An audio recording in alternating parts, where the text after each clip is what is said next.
What's up, gentlemen? This is Rising Phoenix Podcast, a podcast about how to rise up after your divorce. I'm your host, divorce coach Michael Rhodes. Let's get into it.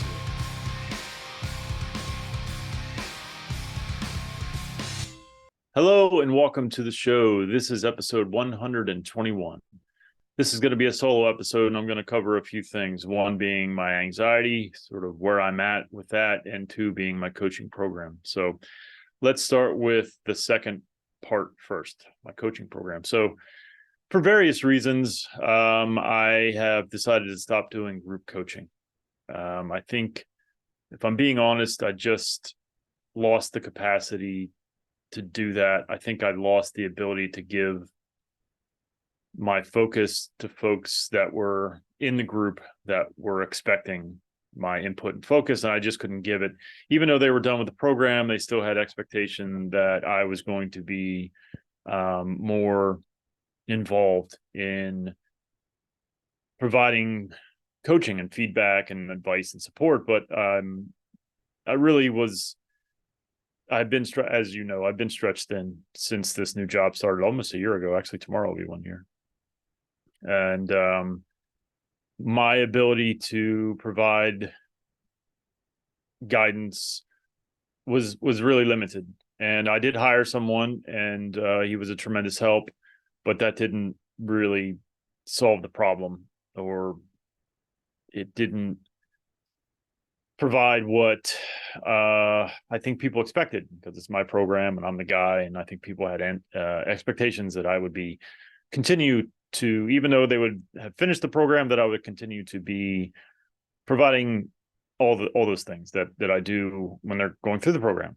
And I think some expectations were different than mine, and that caused some friction and stuff. But I think ultimately the bottom line is I need to stop doing a group coaching, and I'm going to shift for now to a one-on-one type of situation. So as of right now, I'll only be taking on one, max two clients at a time.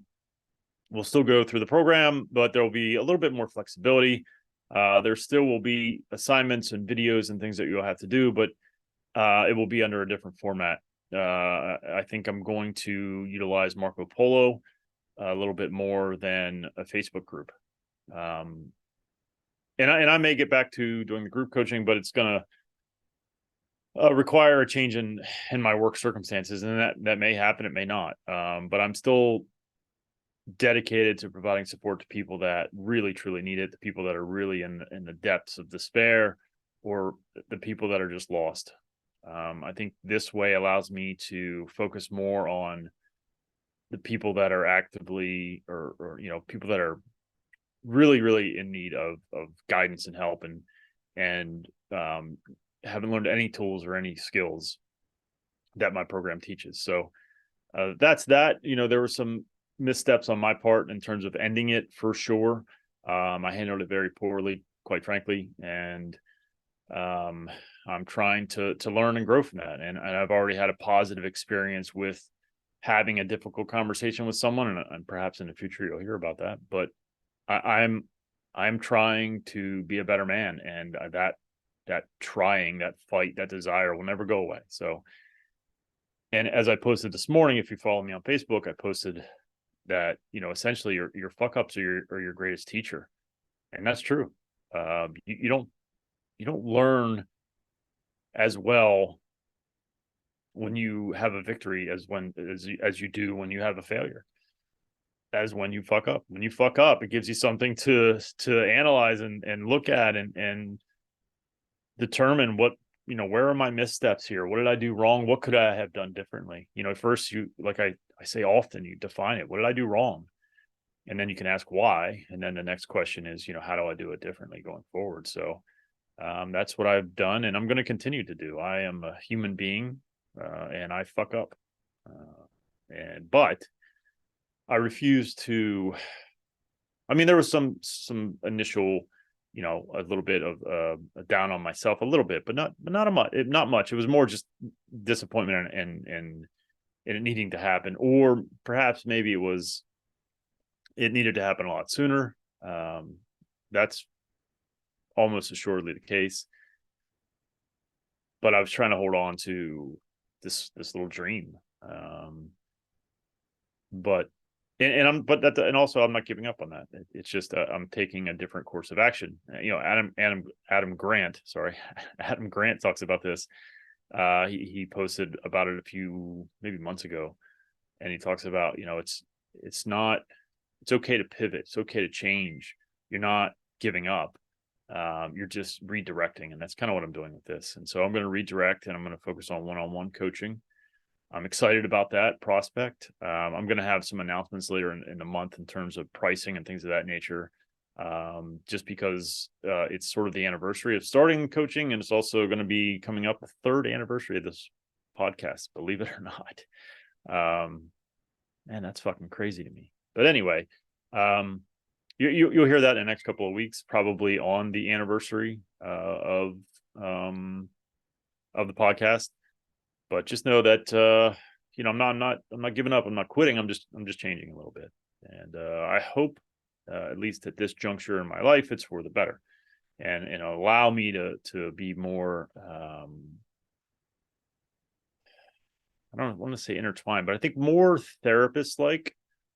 And I'm not a therapist. I'm not saying that, but just more of that type of a relationship rather than a little bit disconnected, because when you get too many people and there's too many videos to review and assignments and things of that nature,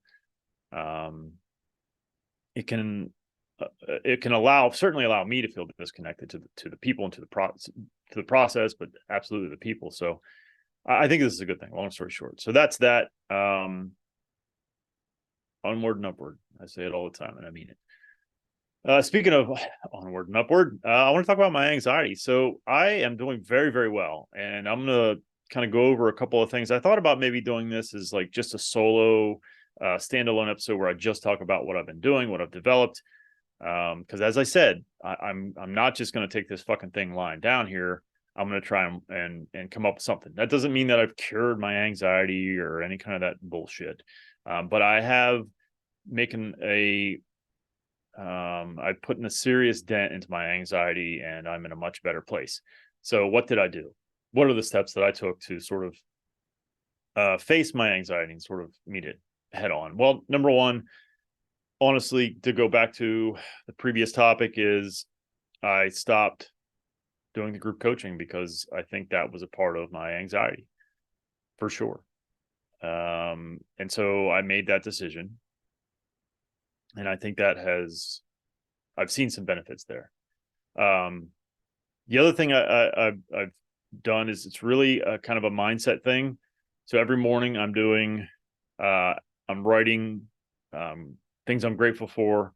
I'm writing affirmations, and I'm writing my strengths every morning. I have an alarm on my phone to remind me to do this. I shouldn't say every morning, every morning. And if I'm on the road, it is more difficult. I don't do it then because it throws my schedule all out of whack. But every morning that I am home during the week, this is what I'm doing. And I feel like this is a benefit. I also listen to every morning a inspirational, motivational type of video on YouTube. It's the same one. It's I could probably provide the link, but it's basically it's not by Tony Robbins, but it's Tony Robbins speaking. Someone else took something he did and put it into a little video. I think it's like 13 minutes long. So I've been trying to do that. I've been doing that. And that's paid some dividends, some small ones. It helps you start your day with my right mindset. It's not fake. It's not phony. It allows you to sort of get into a good headspace to start your day. So that is helpful. The other thing I'm doing is I'm really, really, really listening to my body. And when I feel the stress, I absolutely stop what the fuck I'm doing and I meditate. I find a good meditation on YouTube, and I take not long, 5, 10, 15 max minutes, and I meditate and I relax and I calm the fuck down. The other thing I'm doing is I bought a smart ring, and I highly recommend this thing. It's poorly named. It's called Ring Con, which I don't know who the fuck named it, but it's poorly named. But it tracks my sleep, it tracks my stress levels, my activity, and it will show me where I'm stressed and when. And then that allows me to make some decisions as well. So, okay, I had a really stressful, that meeting was really stressful. Well, why was that? Was I not prepared? Was it the person? How do I handle it differently? Again, being mindful, being open, and taking a look at all these things. That has also been a benefit to me. The other thing, again, I decided I was going to attack this. How do I deal with this? What can I do? Did a lot of reading and a lot of research, and I found that there was a lot of recommendations for magnesium. Taking magnesium for anxiety actually is beneficial to help, and so I do that every night. I take I can't remember the milligrams. I probably should have wrote it down, but just do the research. Go on the web and say how much magnesium, how much and what type, because there is 2 different types of magnesium, do I take for anxiety. I think that has helped as well. Again, the research, the studies, the data, it's all out there, and it says this can be helpful. Is it like a cure-all? Probably not. No. Is it a piece and component of all of this stuff? Yeah, I think any tool that you can pick up to put in your toolbox, fucking do it. Pick it up and try it. And I don't know that it's, like I said, I don't know that it's, the key component here. But I do know that since I started taking that, since I've been doing all these other things, and I'm going to get to the last one, the big one, things have been better. I feel much, much, much, much, much better.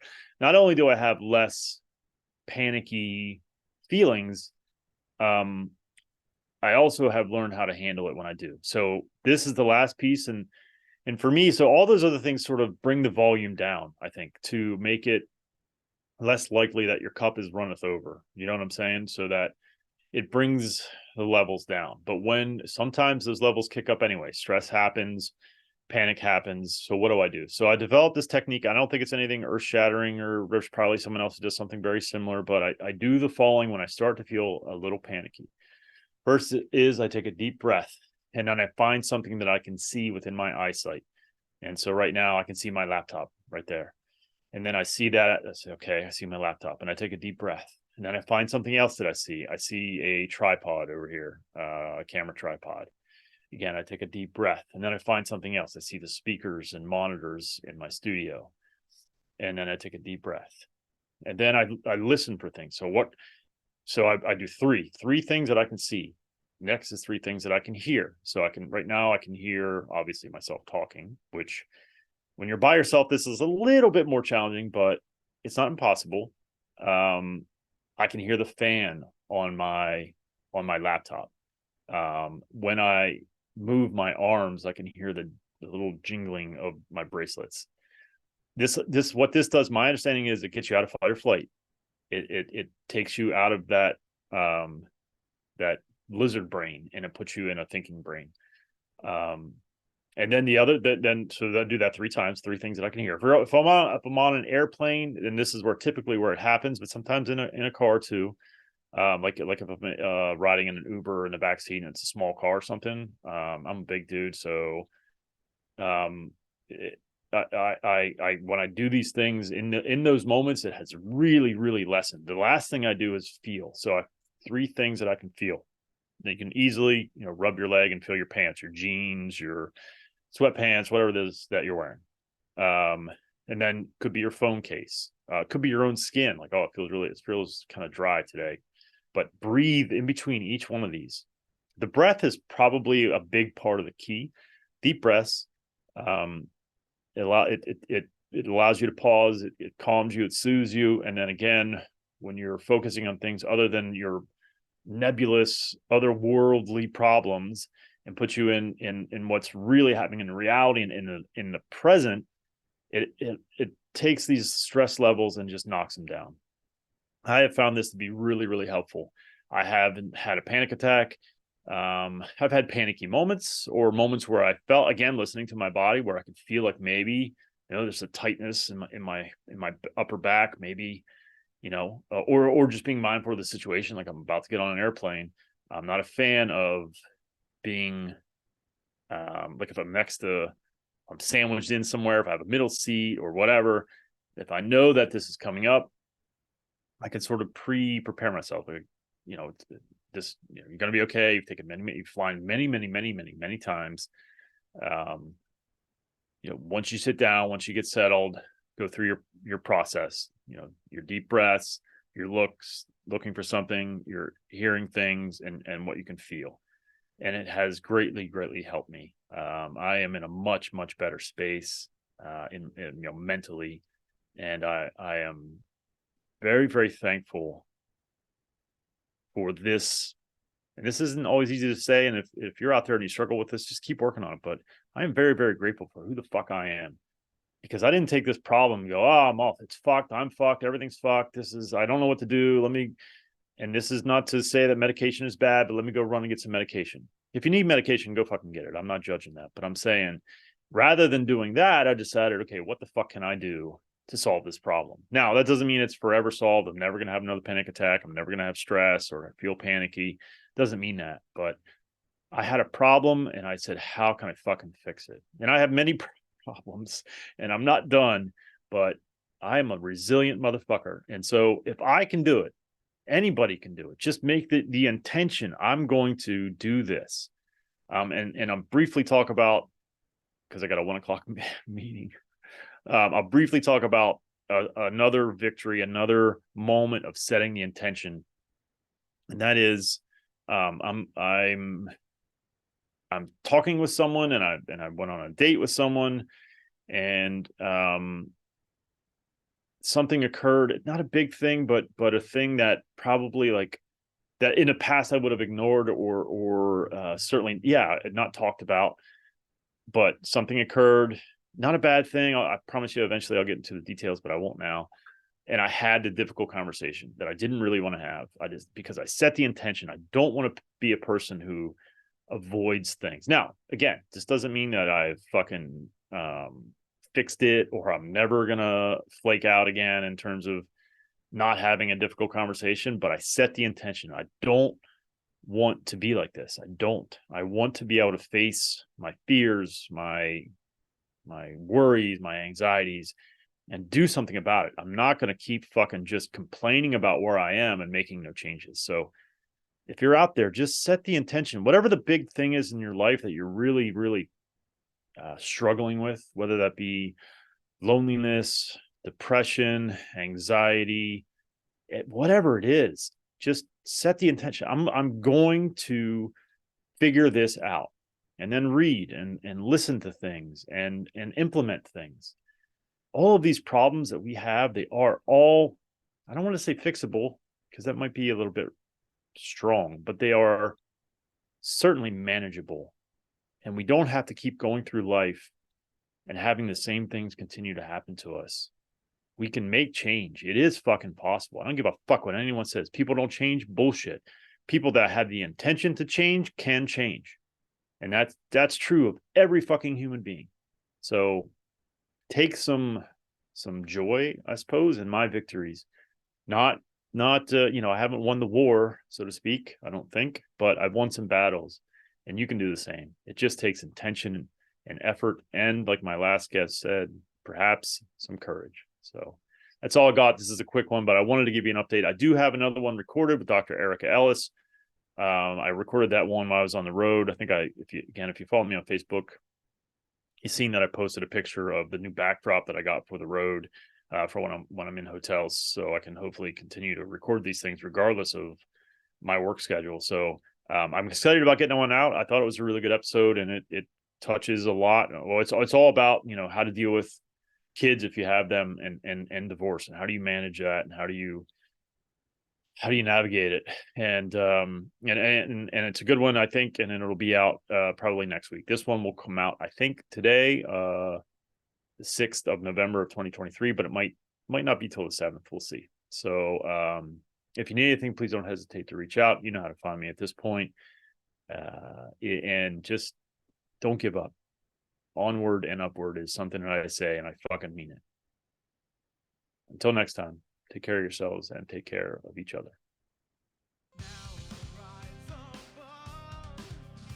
Thank you so much for watching and or listening. Since my separation in July of 2019, I have done an incredible amount of work on myself. I've had many different therapists, life coaches, and went through different programs. I've taken all that I've learned and put it into my own program called Forged by Fire. If you are interested in having me help you navigate your divorce, please hit my website, risingphoenixdivorcecoach.com. I look forward to working with you.